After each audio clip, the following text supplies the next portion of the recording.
যে খবরের দিকে এবার নজর রাখবো, অপারেশন চালিয়ে মিষ্টি খেয়ে বিপাকে গ্রেফতার 5 ছিনতাইকারী। অনলাইনে খাওয়ার টাকা মেটানোর সূত্রেই পুলিশের জালে ছিনতাইকারীরা। ঝাড়গ্রামের জাম্বনির ঘটনা, যেখানে ছিনতাইয়ের 7 দিনের মাথায় গ্রেফতার। চক্রের মূল পান্ডা ব্যাংকের লোন এজেন্ট শুভজিৎ সরকার, এমনটাই দাবি পুলিশের। গত 6 জানুয়ারি জাম্বনির চুটিয়ার পথে এক ব্যক্তির 2,75,000 টাকা ছিনতাই করে তারা। বাইকে এসে স্থানীয় সুব্রত সিংহের কাছ থেকে টাকা হাতিয়ে চম্পট দেয় দুষ্কৃতীরা, এমনটাই খবর সূত্রে। বন্দুকের বাঁট দিয়ে আঘাত করে টাকা নিয়ে পালায় দুষ্কৃতীরা।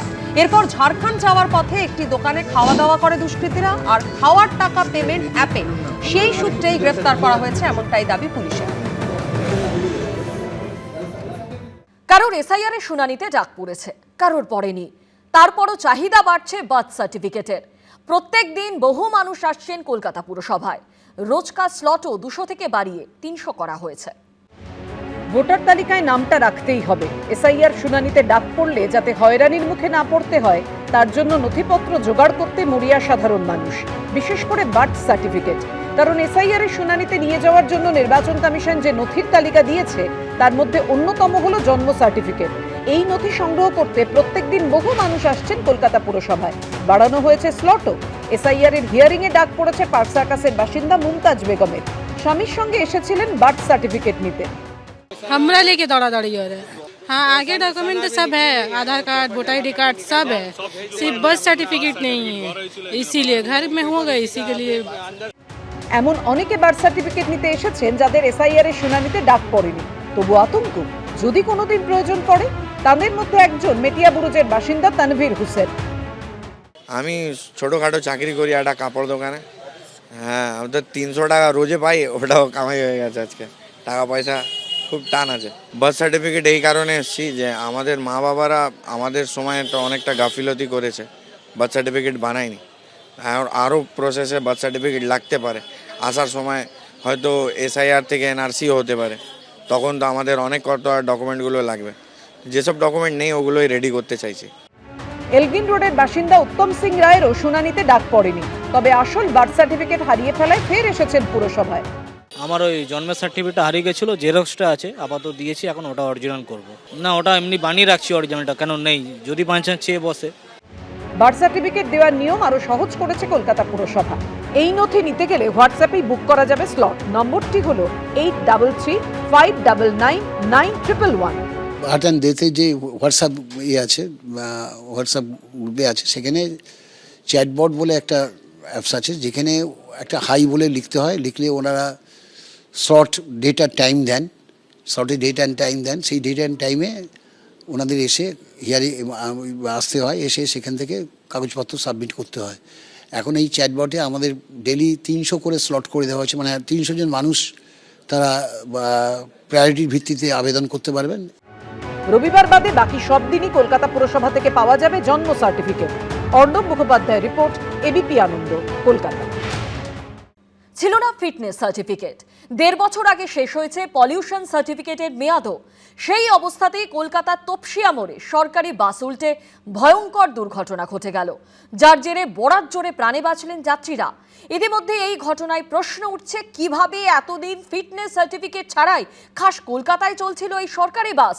গোটা ঘটনা ইতিমধ্যেই রাজনৈতিক তরজাও শুরু হয়েছে পুরোদস্ত। সাত সকালে খাস কলকাতার রাস্তায় উল্টে গেল সরকারি বাস। বরাত জোরে যাত্রীরা প্রাণে রক্ষা পেলেও বেশ কয়েকজন মারাত্মক জখম হলেন। বাসের কাঁচ ভেঙে বের করা হলো আহতদের। আর তারপরেই সামনে এলো চাঞ্চল্যকর তথ্য। দুর্ঘটনাগ্রস্ত সরকারি বাসের ফিটনেস সার্টিফিকেটের মেয়াদ উত্তীর্ণ হয়েছে 2017 সালে। প্রায় 1.5 বছর আগে শেষ হয়েছে পলিউশন সার্টিফিকেটের মেয়াদও। অর্থাৎ ফিটনেস বা পলিউশন সার্টিফিকেট ছাড়াই চলছিল হাওড়া বারুইপুরগামী রুটের এই সরকারি বাসটি। গাড়ির টায়ার তখন ফেটে গেছিল, পেছন চাকা লক হয়ে গেছে, তখন বাচ্চাদের মাথা ফাতা ফেটে গেছে, যারা ছিল তাদের হাতে ফাতে চোট লেগেছে।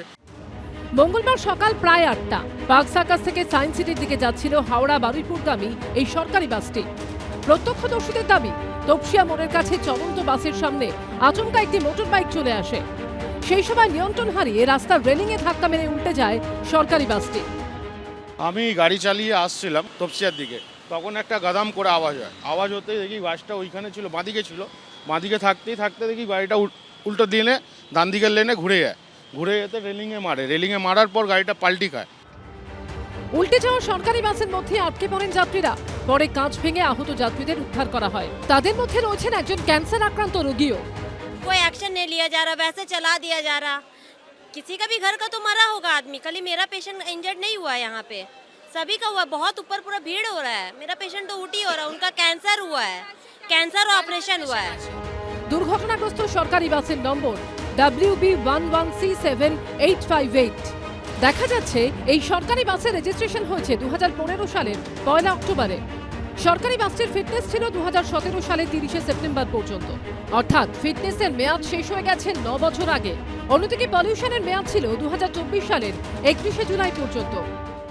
এই ধরনের পরিস্থিতি রাস্তায় যখন ঘটে তখন ব্রেকের মাধ্যমে গাড়ি আটকানোর বা যাতে দুর্ঘটনা এড়ানোর চেষ্টা চালক করেন, কিন্তু কেন সেগুলো কোনো না কোনোভাবে সেগুলো কাজ করে না, তার কারণেই দেখা যাচ্ছে যে এই চাকার অংশ সম্পূর্ণভাবে ভেঙে গিয়েছে, পুরনো চাকা, এবং চাকার অংশ সম্পূর্ণভাবে এখানে আটকে গিয়ে ভেঙে গিয়েছে।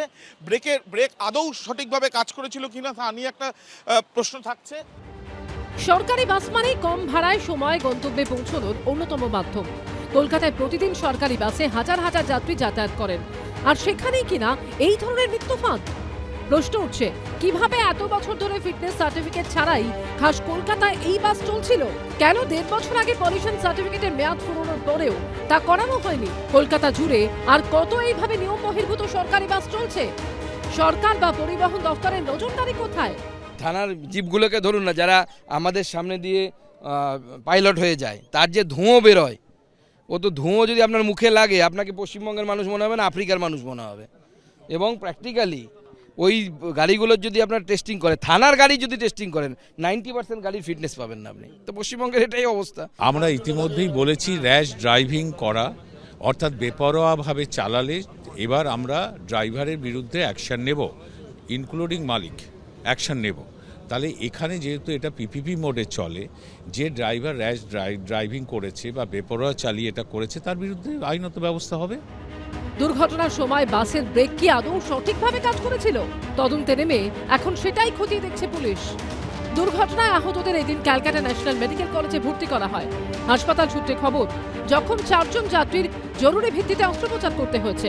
হাসপাতাল সূত্রে খবর, আহতদের মধ্যে একজন ক্যান্সার রোগীও আছেন। এই দিন তাদের দেখতে হাসপাতালে আসেন কসবা তৃণমূল বিধায়ক জাভেদ খান, আবির দত্ত, ঝিরাম করঞ্চাই ও হিন্দলদের রিপোর্ট, এবিপি আনন্দ। এবিপি আনন্দ, এগিয়ে থাকে, এগিয়ে রাখে।